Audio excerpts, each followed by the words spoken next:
Dear students, मैं doctor Preeti Raina, assistant professor in tourism management, government college for women Faridabad से आप सभी का इस वीडियो लेक्चर सीरीज में स्वागत करती हूँ।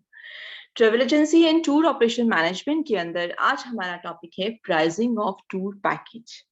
तो बेसिकली टूर पैकेज जब हमने तैयार कर लिया और उसकी हमने टूर कॉस्ट जो है वो उसको देखते हुए उसकी कॉस्टिंग भी जब हमने कर ली, कॉस्ट शीट के ऊपर सारा कैलकुलेशन हम जब कंप्लीट कर लेते हैं, तो उसके बाद हमारा नेक्स्ट स्टेप आता है बच्चों प्राइसिंग का। तो प्राइसिंग बेसिकली क्या है आपका? Pricing is the process whereby a business जो है it sets the price at which it will sell its products and services and may be part of the business marketing plan. तो ये तो है हमारी बेसिक जो definition है वो है हमारी। और नेक्स्ट है हमारा, हम इसको क्लियर जो है करेंगे तो एग्जांपल के साथ में वो ये है कि जो प्राइसिंग है basically it is the process whereby a business sets the price at which it will sell the products and services and may be part of the business marketing plan. तो basically क्या है, price हम जो marketing करते हैं तो marketing mix का जो हिस्सा है हमारा वो प्राइस होता है। तो बेसिक जो हमारे पीस होते हैं, प्रोडक्ट है हमारा, हमारा प्रमोशन है हमारा, उस पीपल है, उसी तरह से हमारा प्राइस है, वो एक इम्पॉर्टेंट एलिमेंट होता है उसका। तो प्रोडक्ट का जो प्राइस होता है वो होता है जो कि कंज्यूमर जो है वो जब मार्केट से कोई प्रोडक्ट खरीदता है उसके बदले में जो अमाउंट हमें पे करता है उसे हम प्राइस कहते हैं। तो कंज्यूमर्स जो है बेसिकली वो कंसिडर करते हैं कि प्राइस जो है वो एक बहुत ही इम्पॉर्टेंट क्राइटेरिया है, कि क्योंकि प्राइस के बेसिस पर वो डिफरेंट ऑल्टरनेटिव्स हैं, वो कौन सा प्रोडक्ट खरीदें उसको उसका इवेल्युएशन कर पाते हैं प्राइस के बेसिस पर।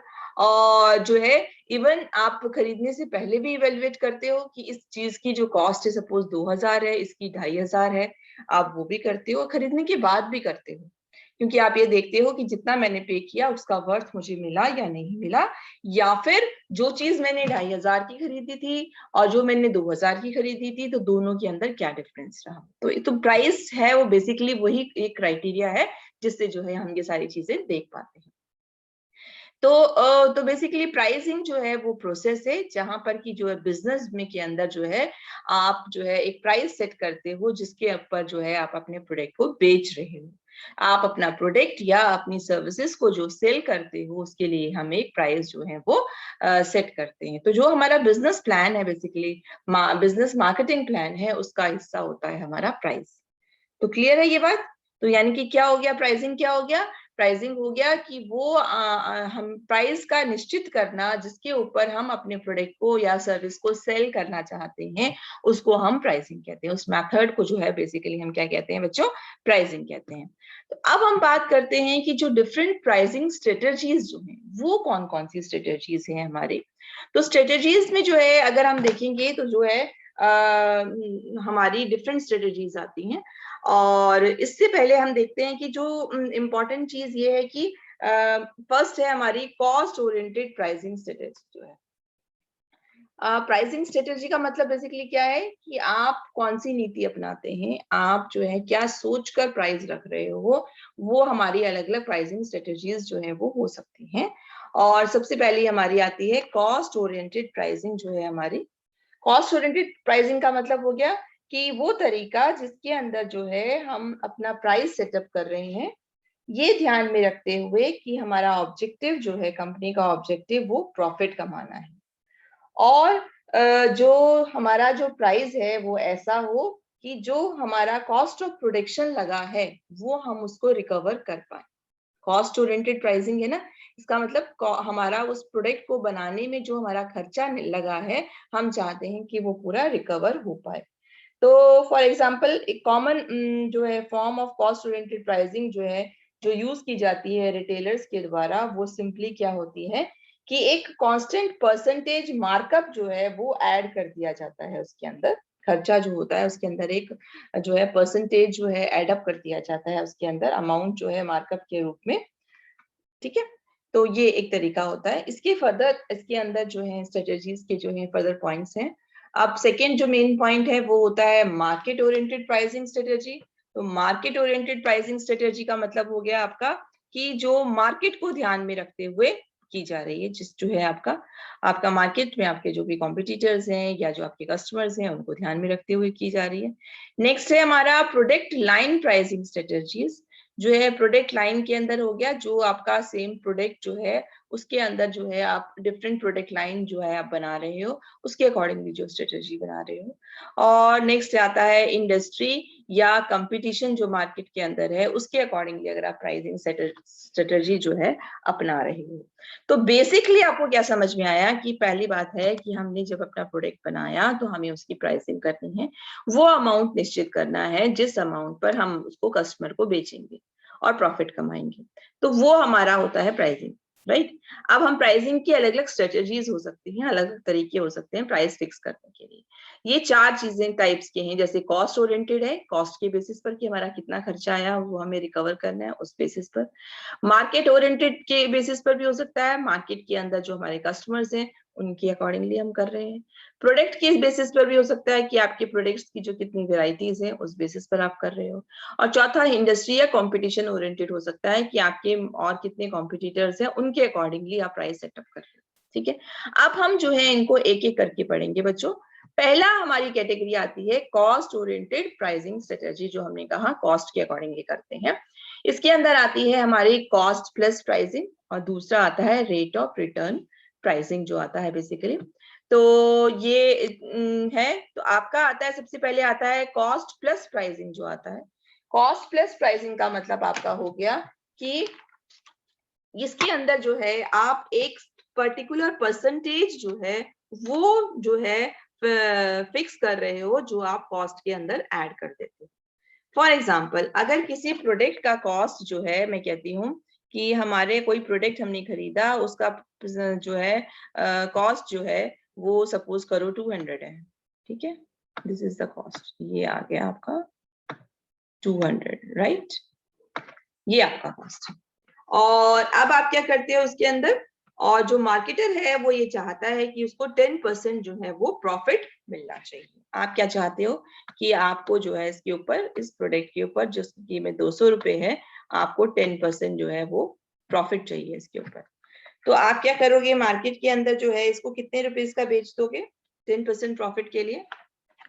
ये आपको कितना सेल होगा, आपका 220 रुपीज का होगा, ठीक है। कैसे हुआ 220 रुपीज का, समझ आ गया आपको? क्योंकि आपने क्या किया, 200 जो है आपके पास जो था, ये आपका था 200, इसका 10% चाहिए आपको, तो ये हो गया 10% आपका, और ये आ गया परसेंटेज के लिए हमारा निकल गया, यहाँ से निकाल दिया हमने, 100 से डिवाइड कर दिया उसको, राइट। इतना आ जाएगा अब आपके पास में, मान ये क्रॉस हो गया इसके साथ में, और ये क्रॉस हो गया इसके साथ में, आपका आंसर ये कितना आया 20। तो आपने इसका मतलब जो ये 20 रुपीज आपका हुआ, ये 20 जो है हमने इसके अंदर ऐड कर दिया, तो 200 प्लस 20 कितना आ गया, प्राइस कितना आ गया आपके पास में 220 आ गया। ये हमारा क्या कहलाएगा, कॉस्ट प्लस प्राइसिंग। तो इसका मतलब ये क्या इन्वॉल्व करता है कि कुछ पर्टिकुलर परसेंटेज जो है कॉस्ट जो है कॉस्ट में आपने ऐड कर दिया, जिससे कि आप प्राइस जो है उसका फिक्स कर सकते हो। जैसे कि कॉस्ट ऑफ द प्रोडक्ट अगर हमारा 200 रुपए पर यूनिट था, तो मार्केटर ये चाहता है कि 10% उसको प्रॉफिट मिलना चाहिए जो उसका कॉस्ट है उसके ऊपर, तो सेलिंग प्राइस जो है वो क्या रखेगा, 220 रखेगा। तो बेसिकली जो ये डिफरेंस आया सेलिंग प्राइस और जो कॉस्ट का जो डिफरेंस आया, वो उसकी प्रॉफिट हो गया उसका। तो जो ये उसका कॉस्ट था, ये और ये उसका क्या आया था, सेलिंग प्राइस था। इन दोनों को माइनस करेंगे तो कितना आ गया 20। तो एक तरह से जो ये 20 हो गया उसका कितना हो गया, ये उसका प्रॉफिट हो जाता है। ये मेथड जो है वो एक सिंपल मेथड है मार्केटर्स के लिए, तो आसानी से जो है इससे वो जो है कॉस्ट को निर्धारित करने के बाद परसेंटेज ऐड करके सेलिंग प्राइस जो है वो आराम से उसको निकाल सकते हैं। नेक्स्ट आता है आपका कॉस्ट प्लस प्राइसिंग के अंदर ही आपकी जो है 3 पॉइंट्स आते हैं। एक आता है हमारा marginal cost, total cost and markup cost की हम जब बात करते हैं, तो सबसे पहले जो है हमने किया था कॉस्ट प्लस प्राइसिंग, अब हम कर रहे हैं उसके अंदर जो हमारा हिस्सा है मार्जिनल कॉस्ट का। तो ये है basically it is a change in total cost. ये जो टोटल कॉस्ट के अंदर जो चेंज आता है, जब हम कोई भी क्वांटिटी जो हम प्रोड्यूस कर रहे हैं उसके अंदर हम एक यूनिट और ऐड कर देते हैं। जितनी हमने क्वांटिटी प्रोड्यूस करनी है उसके अंदर 1 यूनिट जो है वो और ऐड कर देते हैं। सो बेसिकली ये कॉस्ट है आपका कि जितना भी आप प्रोडक्शन कर रहे हो उसमें 1 यूनिट और प्रोड्यूस कर रहे हो। तो हर लेवल ऑफ प्रोडक्शन पर जो है उस समय के अंदर जो है आप उसको कंसिडर करते हो मार्जिनल कॉस्ट को। और मार्जिनल कॉस्ट के अंदर जो है वो खर्चा आएगा जो वेरी करता है। जो फिक्स्ड कॉस्ट है वो नहीं आएगा, सिर्फ उसी खर्चे को कंसिडर करते हो जो कि वेरी करता है। ठीक है। और दूसरे केस के अंदर जो है आपका फिक्स्ड कॉस्ट वाला जो आता है खर्चा होता है वो हम मार्जिनल कॉस्ट के अंदर नहीं लेते हैं।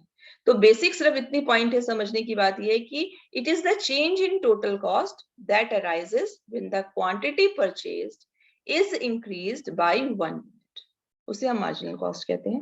दूसरा पॉइंट आता है हमारा टोटल कॉस्ट का जो है।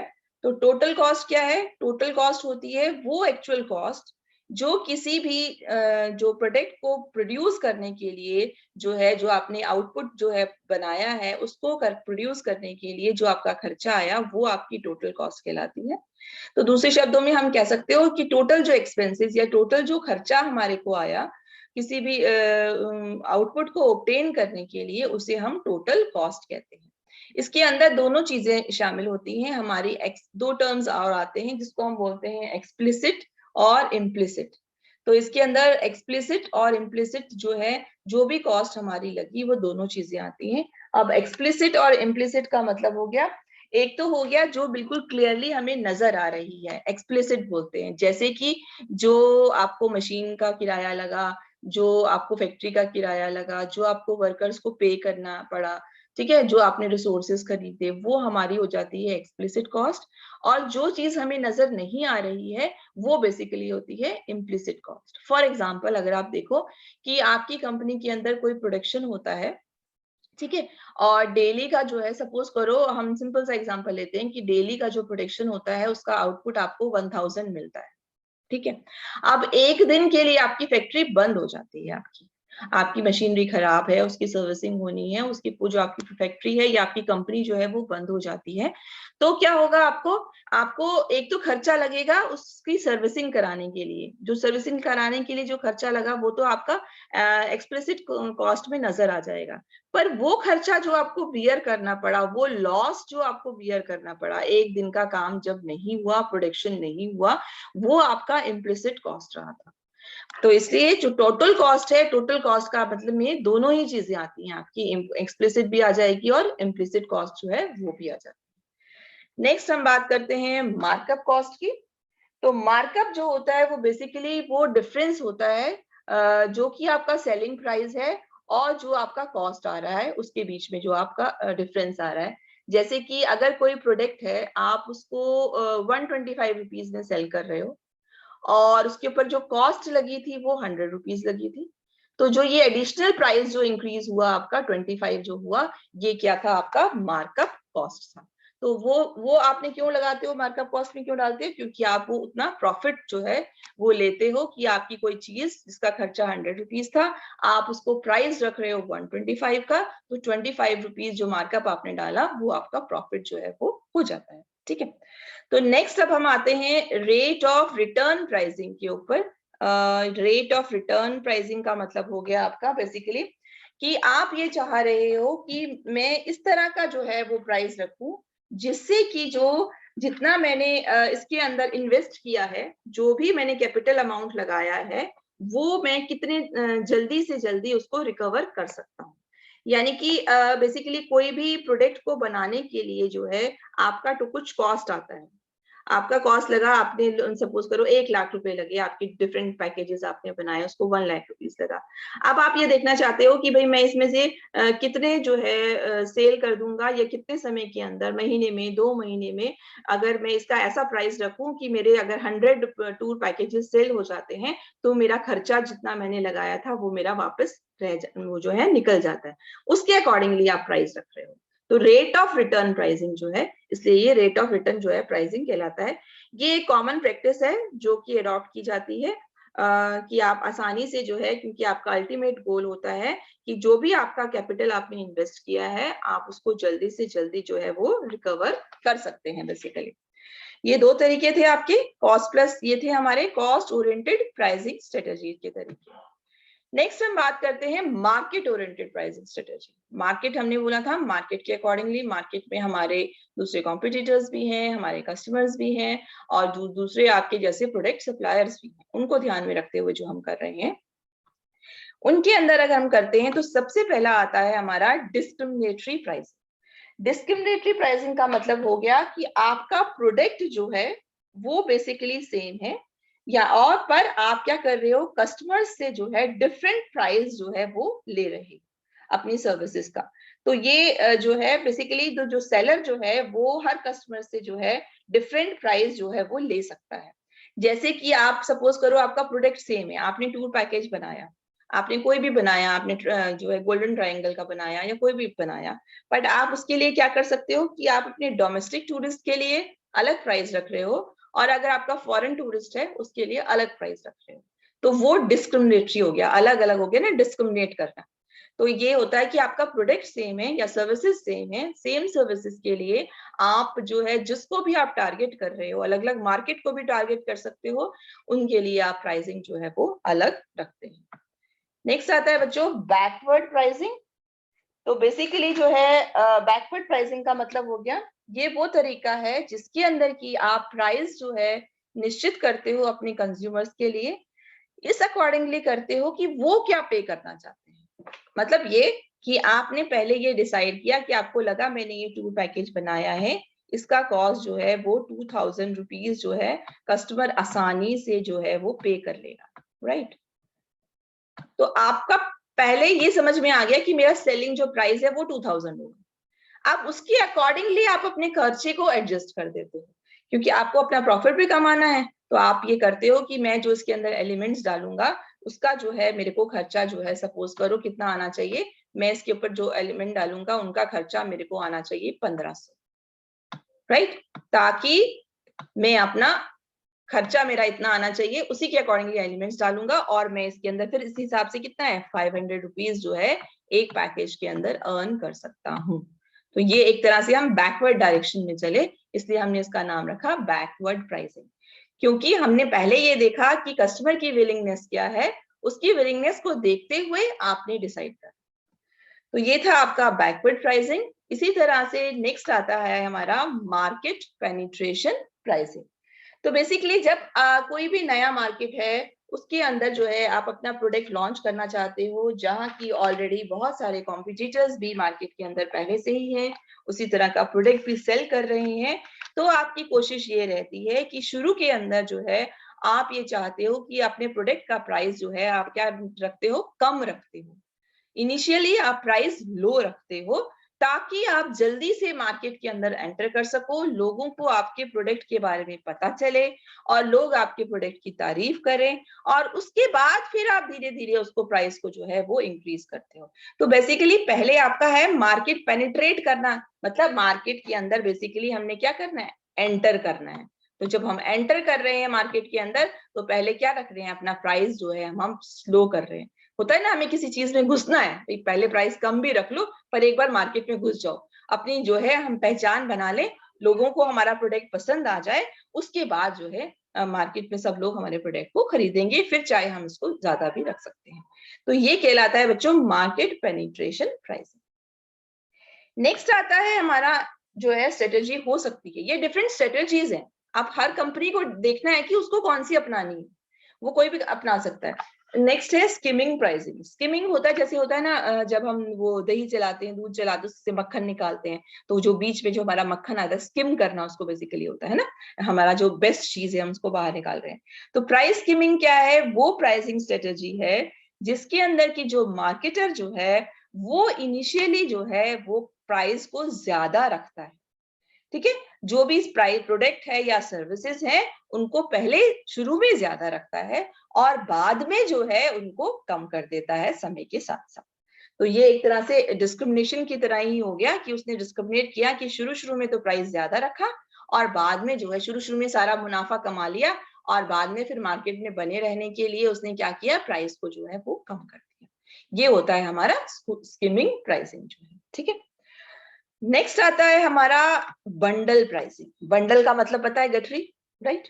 तो इसका ये तरीका ये है कि अगर कोई पर्सन जो है सेपरेट प्रोडक्ट खरीद रहा है, तो उसके कंपैरिजन में अगर वो काफी सारी सर्विसेज एक साथ खरीदता है, तो वो उसका प्राइस जो है वो अलग हो जाता है। अब सपोज किसी ने अकोमोडेशन खरीदा, अकोमोडेशन के साथ साथ ट्रांसपोर्टेशन खरीदा, या फिर और कोई जो है एंटरटेनमेंट फैसिलिटी खरीदी, अगर अब वो कोई अलग अलग आप उसको दे रहे हो ये सारी चीजें, तो आपका जो प्राइस है वो एक अलग आता है। बट अगर आप कहते हो कि ये बंडल प्राइसिंग मिल जाएगा, अगर आप ये मेरी तीनों सर्विसेज लेते हो, तो एज कंपेयर टू जो हमारा प्राइस है वो क्या होता है, वो कम हो जाता है।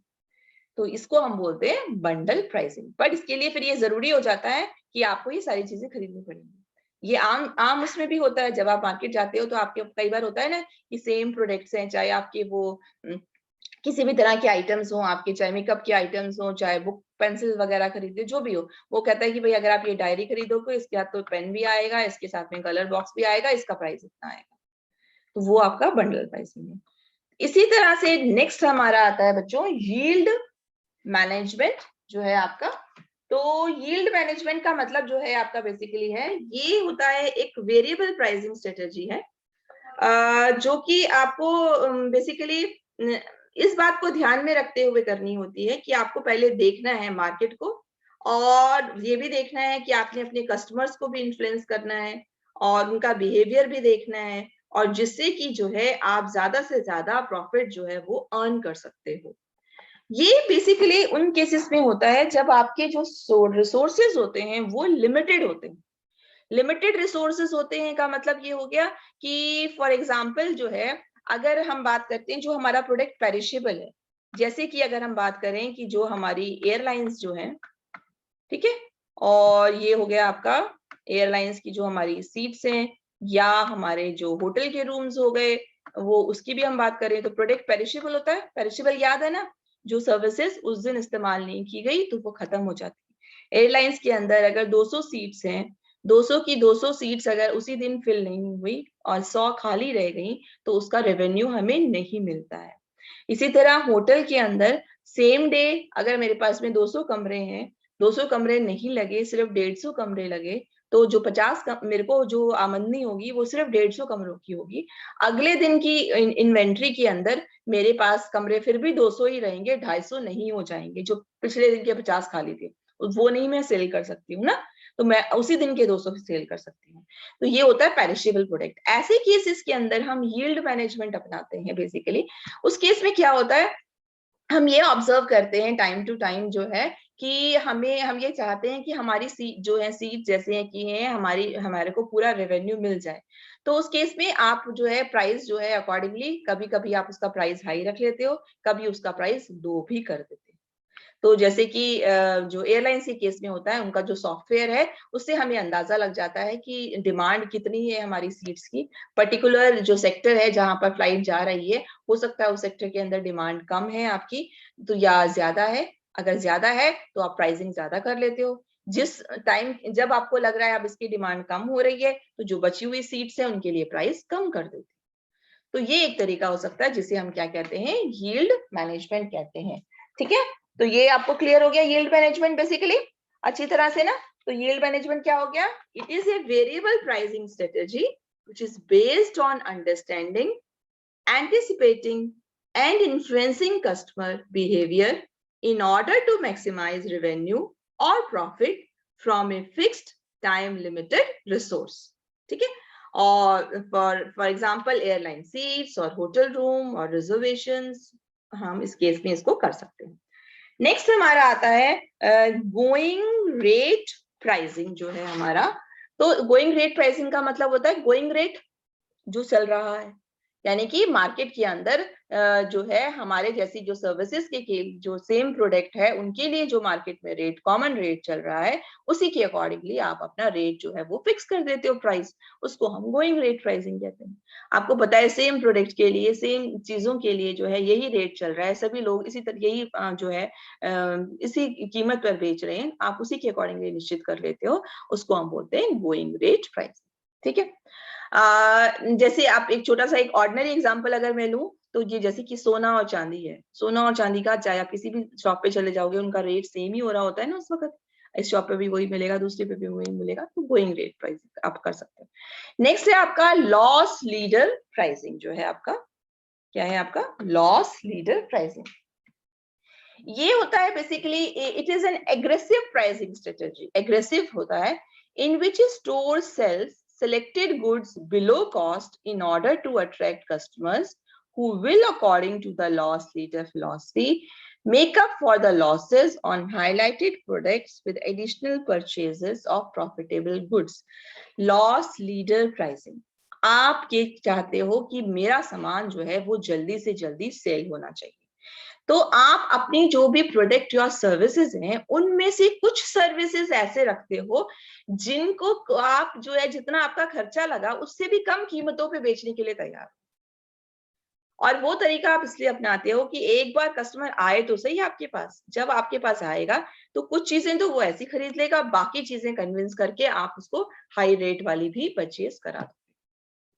तो डिफरेंट सर्विसेज होंगे ना आपके पास में, तो कुछ सर्विसेज में तो आपने क्या किया, लॉस लीडर प्राइसिंग रखी, यानी कि जो कॉस्ट है जो है मार्केट के अंदर भी उससे कम कॉस्ट में आप जो है उससे चार्ज कर रहे हो, और आपका इंटेंशन क्या है, आप ये चाहते हो कि मैं ये जो चीजें जो है ये दूसरा एडिशनल परचेज करवा के इस सारी चीजें जो भी मेरा लॉस हुआ है उसको पूरा कर लूंगा। आप जनरल शब्दों में अगर आप कहो, आप शॉप पे जाते हो और कई जो होता है बड़ी सी शॉप पे गए, कुछ हिस्सा ऐसा होता है वो कहता है कि ये डिस्काउंट पे मिल रही है चीजें, तो जब आप एक बड़ी सी शॉप पे जाओगे और डिस्काउंट वाली चीजें ले लोगे, और आप एक बार एंटर तो हो गए डिस्काउंट के नाम से उस शॉप के अंदर, डिस्काउंट वाली चीजें भी ले लोगे, फिर आप बाकी चीजों पे भी नजर मार लोगे, बाकी चीजों पे भी, क्योंकि आप एक बार एंटर किए तो आप यही सोचते हो ना, यार यहाँ गया हूँ तो कुछ चीजें और भी खरीद लेता हूँ, क्या अच्छी चीजें हैं इसका मतलब यहाँ की, दूसरी चीजें भी परचेज कर लेते हो।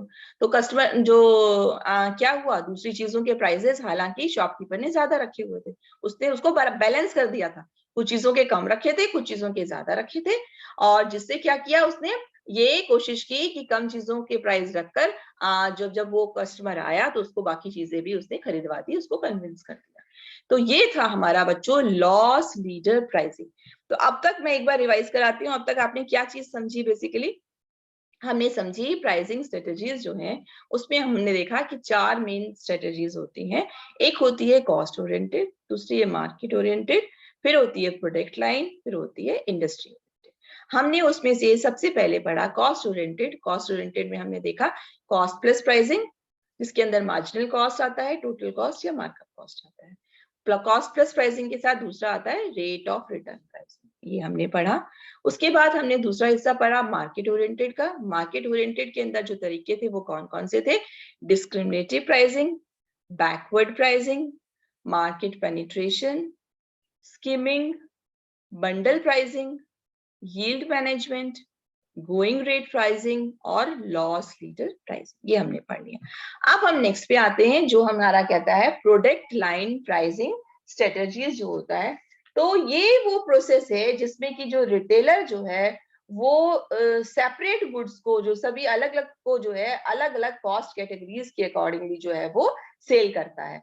तो बेसिकली प्रोडक्ट लाइन प्राइसिंग जो है बहुत इफेक्टिव होती है, क्योंकि इससे जो है आपकी सारी कैटेगरीज जो है वो फुलफिल हो जाती हैं। जैसे आपने अपना कोई टूर पैकेज अगर आपने बना रहे हो, तो आपने क्या किया, आपने बोला कि ये मेरा टूर पैकेज 2T1 है, जिसके अंदर ये गोल्डन ट्रायंगल का है, और जिसके अंदर की आपने क्या किया है, दिल्ली टू आगरा जो है आपका, ये सॉरी दिल्ली टू जयपुर जो है हिस्सा, या कोई भी हिस्सा जो है आपने एक जो है क्या दिया है इसको, एक कनेक्टिविटी दी है इसको, और बाकी जो है आपने उसको ट्रांसपोर्टेशन जो है वो बाय रोड दिया है, ठीक है।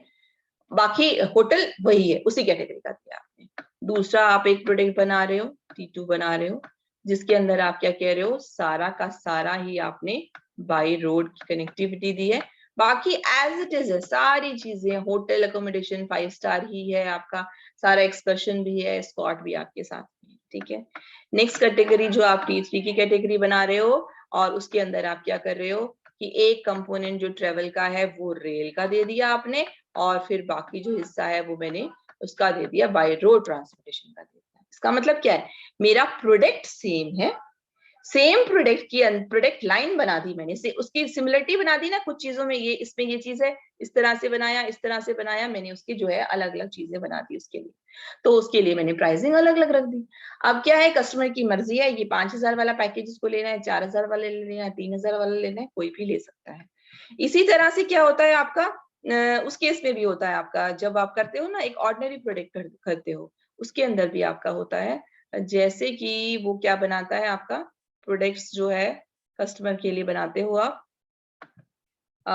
फॉर एग्जाम्पल चाहे आप शैम्पू खरीदने के लिए जा रहे हो, कुछ और खरीदने के लिए जाते हो, तो आपका जो है कॉस्मेटिक का सामान है, तो वो भी एक प्रोडक्ट लाइन कहलाती है। कॉस्मेटिक के केस में भी आपने आपने एक वो ले लिया, डिओ ले लिया, ये प्रोडक्ट्स लाइन ने लिपस्टिक ले लिया, इसकी अलग अलग रेंजेस ले लिया आपने, इसमें भी आपने अलग अलग वेराइटीज ले ली, ठीक है। शैम्पू है आपका, उसी की ही आप कंडीशनर है, या अलग अलग प्रोडक्ट्स हैं, उस केस के अंदर भी जो है हम इसी तरह का जो है प्रोडक्ट लाइन जो है स्ट्रेटेजी जो है वो हम अपनाते हैं बेसिकली।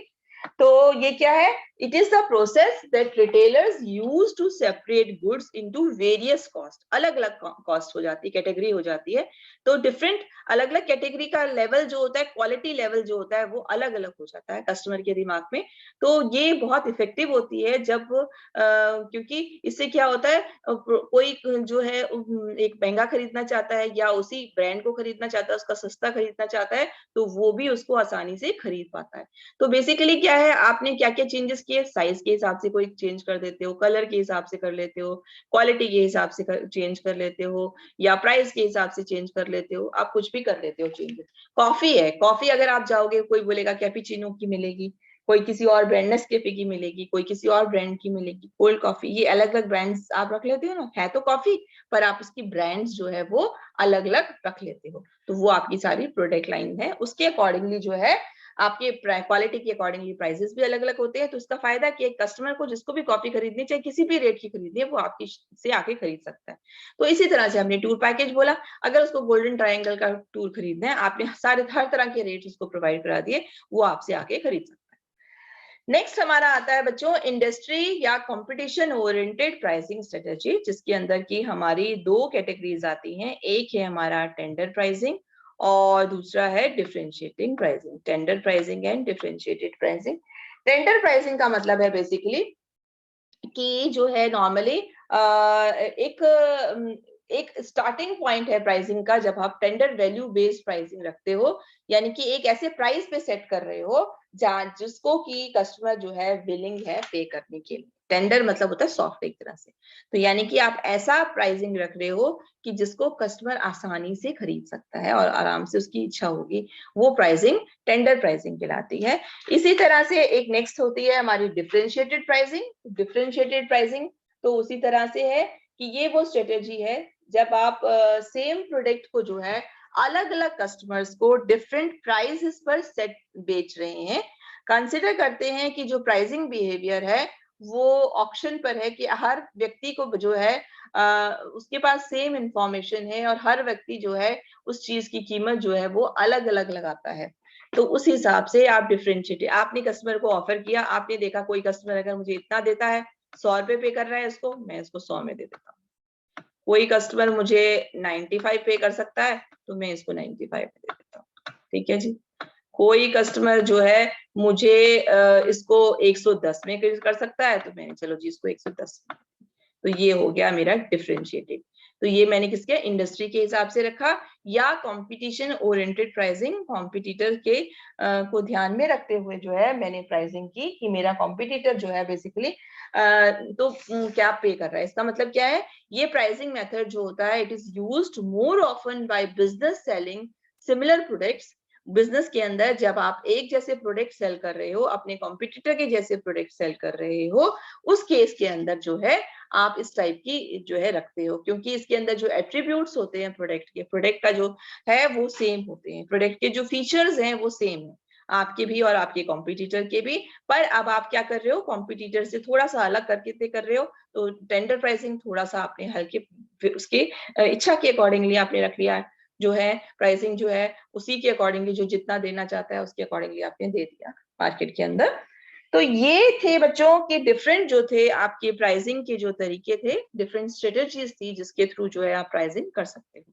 उसके बाद एक चीज और आती है कि जो भी pricing, what ever pricing policy जो है अडॉप्ट की जाती है टूर कंपनी के द्वारा, उसको कुछ चीजों का ध्यान जरूर रखना है। अब टूर कंपनी अपना प्रोडक्ट देने के लिए कोई भी, जितनी हमने स्ट्रेटेजीज की उनमें से कोई भी एक तरीका अपना सकती है, पर उसे कुछ चीजों का जरूर ध्यान रखना होता है। एक तो ध्यान रखना है उसको मार्केट सेगमेंटेशन का। मार्केट सेगमेंटेशन का मतलब होता है मार्केट के अलग अलग हिस्से हो सकते हैं, जैसे यंगस्टर्स को आप कोई प्रोडक्ट बेच रहे हो, अगर हम टूरिज्म में देखें, या आप एडल्ट्स के लिए कोई बेच रहे हो, या कि आप चिल्ड्रंस के लिए कोई बेच रहे हो, तो अलग अलग मार्केट कौन सा है। और ये भी हो सकता है कि जैसे कि मैं एक प्रोडक्ट को यूएस के लिए बेच रही हूँ, कोई मेरे क्लाइंट्स रशिया के हैं, तो या ये मेरे इंटरनेशनल है तो ये मेरे डोमेस्टिक हैं, तो कौन सा सेक्टर टारगेट कर रही हूँ उस चीज का मुझे ध्यान रखना होता है। दूसरी बात, पोटेंशियल टूरिस्ट परसेप्चुअल असेसमेंट। मुझे इस चीज का भी ध्यान रखना है कि जो टूरिस्ट ऐसे हैं जिनकी क्षमता है मेरा प्रोडक्ट खरीदने के लिए, वो किस तरह से असेस करेंगे मेरे प्रोडक्ट को, उसको ध्यान में रखते हुए भी मुझे प्राइसिंग रखना होगा कि मुझे प्रोडक्ट को। इसी तरह से analysis of competitors pricing strategy. अपनी प्राइसिंग रखने से पहले कौन सी नीति मुझे अपनानी है, उससे पहले मेरे जैसे प्रोडक्ट जो भी कोई बना रहा है, मार्केट के अंदर सेल कर रहा है, उनकी प्राइसिंग स्ट्रेटेजी क्या है, उनकी प्राइसिंग नीति क्या है, वो किस हिसाब से रख रहे हैं, उसको भी पहले एनालाइज कर लेना चाहिए। उसके बाद assessment of composition of product line. आपको ये भी असेस करना है कि जो आपकी प्रोडक्ट लाइन है उसके अंदर और कौन कौन से जो चीज जो है प्रोडक्ट्स जो हैं वो शामिल हैं, उनको ध्यान में रखते हुए भी करना है। साथ साथ आपको कुछ एक्सटर्नल फैक्टर्स का भी ध्यान रखना है, जैसे कि किसी जगह की पॉलिटिकल अनस्टेबिलिटी है, कोई उस टाइम में कोई नया इवेंट हो रहा है, या कोई और समस्या है। तो अगर ये सिचुएशंस हैं तो उस केस में आपको पता है ना, आप हाई प्राइस नहीं रख पाओगे, उस सिचुएशंस में आपको प्राइस को कम भी करना पड़ता है। तो ये फैक्टर्स इफेक्ट डालेंगे आपको। इसी तरह से इमेज ऑफ डेस्टिनेशन भी इम्पॉर्टेंट है। अगर किसी डेस्टिनेशन की इमेज बहुत अच्छी है तो उसके लिए डिमांड ज्यादा आएगी, वहां आप प्राइस ज्यादा भी रख पाओगे। कोई डेस्टिनेशन की इमेज जो है टूरिस्ट के दिमाग से जो है वो अच्छी नहीं है, उसको इतना इम्पोर्टेंट, तो आप वहाँ प्राइस कम रखना पड़ेगा आपको। तो ये बहुत सारे फैक्टर्स हैं जिनका आपको ध्यान रखना पड़ेगा जब आप प्राइसिंग जो है वो सेट कर रहे हो। तो आई होप अब आपको ये क्लियर हो गया होगा डिफरेंट, और ये अच्छी तरह से नोट डाउन करके क्लियर कर लीजिएगा। क्वेश्चन आता है प्राइसिंग स्ट्रेटेजीज जो है वो क्या होती है हमारे। तो आई होप आप सभी को ये बात जो है अच्छे से समझ आ गई होगी। तो इसके अलावा जो है आपका ये डिफरेंट रेफरेंसेस के लिए साइट्स दी गई हैं जिनसे जाके आप इसको और डिटेल में जो है फर्दर स्टडी कर सकते हो। So happy learning and